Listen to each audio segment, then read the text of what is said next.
Sa ating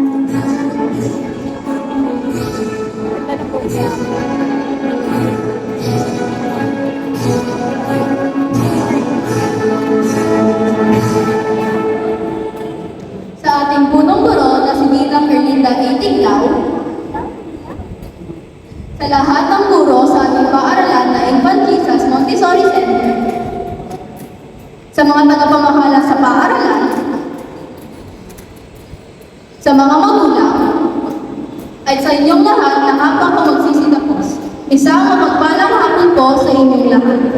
At higit sa lahat, ating pasalamatan ng ating mahal na Panginoon sa mga biyayang ipinagkaloob niya sa atin.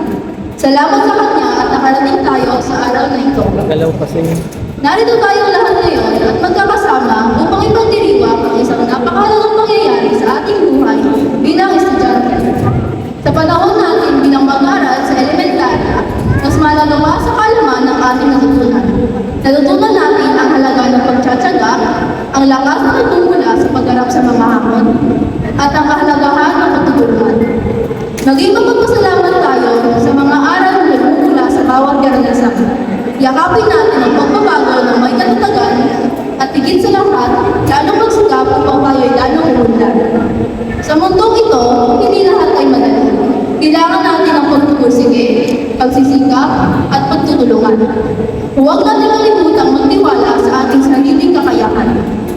Aking hindi malilimutan ang aking mga naging kaklase na mula sa lungkot at saya, tayo ay magkakasama at nagtutulungan sa oras na tayo ay nahihirapan. Ang aking mga kaibigan, ang aking mga naging guro, at higit sa lahat, ang mga masasayang alaalang binuo natin lahat. Ang aking tagumpay ay hindi lamang akin, kundi sa inyong lahat. Ang aking tagumpay ay bunga ng inyong walang sawang pagtuturo, pag-aalala, may kaibigan at suporta. Sa aking mga guro, lalo tigit na ang aking tagabayo na si Ginang Maria Helene Pelonco, salamat sa mga disiplinang pinatutupad ninyo sa bawat isa sa amin. Kay Sir Vidal, nagturo sa amin ng tamang pagsasayaw sa mga katutong sayaw. Kay Sir Alvarez, nagturo sa amin kung paano at iba't ibang uri ng kapaligiran. Kay Ma'am Mendoza, nagturo sa amin ng tamang literatura. Kay Ma'am Sakman, nagturo sa amin kung paano makabubuo ng mga kagamitan mula sa tahanan. Kay Ma'am Cabal, sa pagsasabuhay sa mga kwento. Kay Sir Rafael, sa pagtuturo sa amin ng tamang komputasyon na may kasamang saya. At kay Sir Galang, sa pagtuturo sa amin at pagbabahagi sa amin maging miyembro ng journalism. Saludo sa inyong lahat.